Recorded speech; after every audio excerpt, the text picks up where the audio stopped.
Salut à toi amateur de montagne avec un S et de tout ce plaisir, de tous ces plaisirs. Une vidéo tous les 6 mois, on ne peut pas dire que je sois productif.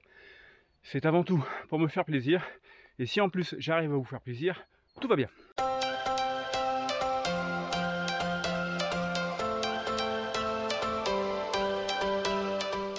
Salut, je m'appelle Phil, j'ai découvert les plaisirs de sport de montagne adolescent. Depuis, je n'ai jamais arrêté. Aujourd'hui, à 50 ans passés et plus de 15 ans de trail, j'ai décidé de partager ma passion. Alors abonne-toi et bienvenue sur le fil de Phil.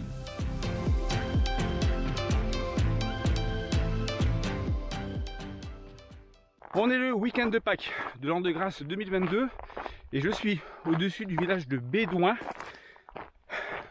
sur lequel nous avons placé notre camping-car pour y passer la nuit.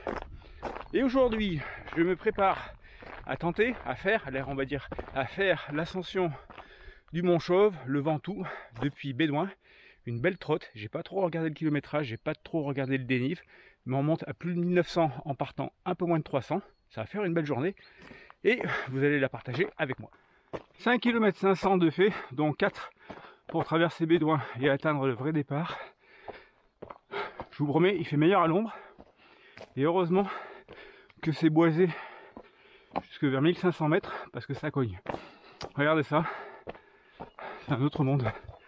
Impressionnant, non? Mais je suis pas arrivé encore. Loin d'être arrivé. 7 km de fait. Et depuis 3 bornes, c'est quasiment une ligne droite. Dans une gorge magnifique. Majoritairement à l'ombre et tant mieux. Pas trop de virages. Du coup c'est un peu lassant. Et le terrain, tu vois, c'est minéral. Mais c'est pas impraticable. Je devrais pas tarder à pivoter à droite pour longer le Ventoux. La suite, je vais improviser un peu parce que j'ai pas envie de me cogner la route forestière. Typique de la végétation du sud. Si tu as vu mes vidéos dans le Caroux et ses cailloux, ça ressemble quand même vachement. 8 km de fait. Je voulais juste te faire partager le panorama après une partie de la montée, pas tout à fait la moitié, en dénivelé. Au loin j'entends les motos, les voitures. Franchement, pourquoi monter en voiture et en moto alors qu'on peut profiter du paysage en montant en trail, en rando ou en vélo? Allez, voilà ce qui m'attend. De la bonne humeur.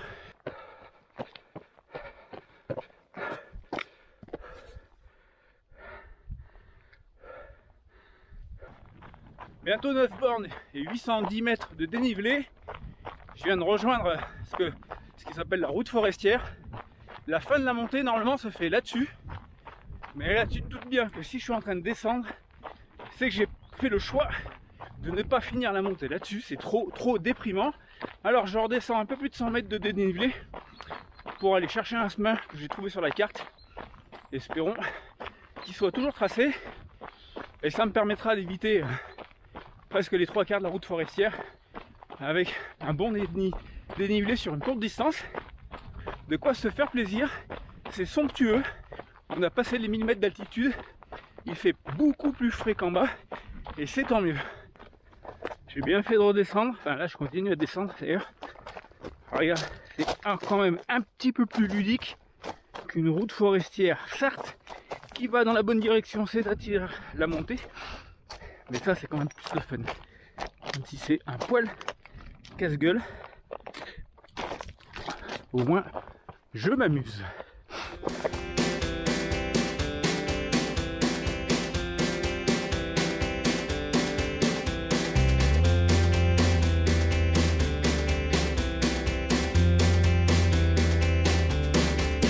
Bon, ça se mérite, hein. Je vais pas te le cacher. Et encore, on est qu'au mois d'avril. Ça cogne un petit peu. Et plus on monte, plus c'est dégarni. Je regrette pas l'option d'être redescendu. Je pense que c'est plus de 100 mètres de dénive. Hein, parce que d'être redescendu pour choper un vrai sentier et pas me taper de la route forestière. Il reste 900 mètres de dénive jusqu'au sommet. le gros morceau, surtout sur la fin, sans aucune ombre, on verra bien. J'ai économisé l'eau jusqu'à maintenant.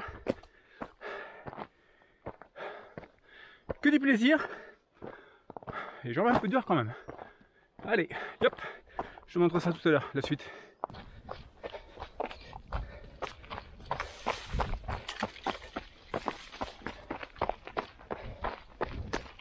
Un peu plus de 14 bornes et 1450 mètres de dénivelé. Et regarde qui je vois pour la première fois, le sommet. Alors, si moi je suis à 1460 et que lui il a un peu plus de 1900, ça veut dire qu'il reste un gros dénive et que j'ai pas fini. Heureusement, j'ai un panorama pour me tenir compagnie. Mais là, très franchement, ça commence à un peu taper dans les cuisses. Allez, à tout à l'heure. Je suis en contre-jour, c'est pas grave. Il faut que je te montre un décor surréaliste. Alors on s'y attend quand on vient au Vercors, mais en fait, ça surprend quand même. Moi je trouve ça lunaire.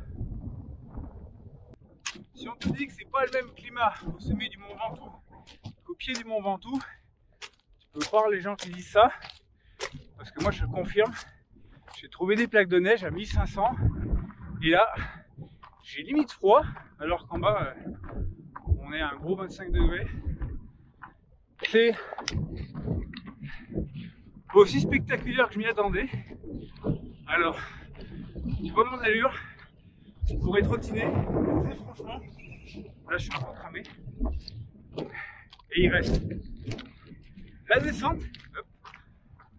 Et comme tout trailer, tu sais que la descente, c'est souvent le plus dur. Allez, je ferai un petit plan en haut, histoire de prouver quand même, hein.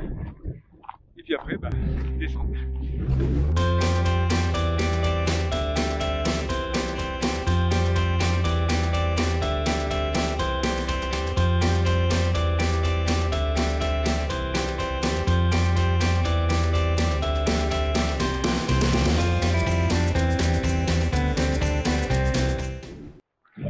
Sommet, petit machin blanc là, on atteste. Alors j'ai pas fait de vidéo vraiment sur le sommet, il y a trop de monde, c'est un petit peu sauvage, il y a beaucoup de motos, de voitures, il y a un vent fort, glacial, donc je vais casser l'accro, je vais aller acheter un peu d'eau, rien n'est gratuit en ce bas monde, et ensuite j'entame la descente. Allez, je fais un tour de panorama, et puis après on y va, parce que je vais pas traîner ici, ça craque. Regarde ça, ça vaut quand même le coup, ça va faire mal aux jambes. Qu'en penses-tu? J'ai improvisé la montée parce que je n'avais pas envie de suivre la piste forestière et j'ai bien fait, je me suis régalé. Et j'ai improvisé aussi au départ de la descente, là pour rejoindre la piste forestière mais par un autre trajet. Et ça, grâce à Iphigénie, je ne sais pas si tu connais cette application où tu as toutes les cartes IGN, tu es géolocalisé. C'est un vrai petit miracle pour d'abord pas se perdre. Et ensuite sortir des sentiers balisés, parce que là tu vois il y a un chemin mais c'est pas un grand randonnée, c'est pas un chemin petite randonnée, il y a un balisage qui doit dater d'une course ou de je sais pas quoi, et sans Iphigénie ben je l'aurais pas vu. Voilà, bon mais tu vois, toujours minéral hein. Là si t'es fatigué, c'est le festival des chevilles.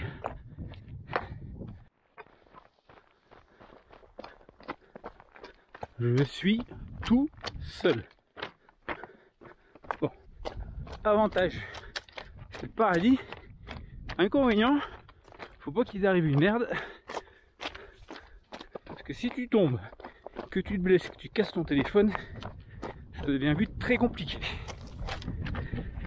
Et quand même, c'est une descente qui a de la gueule, tu trouves pas?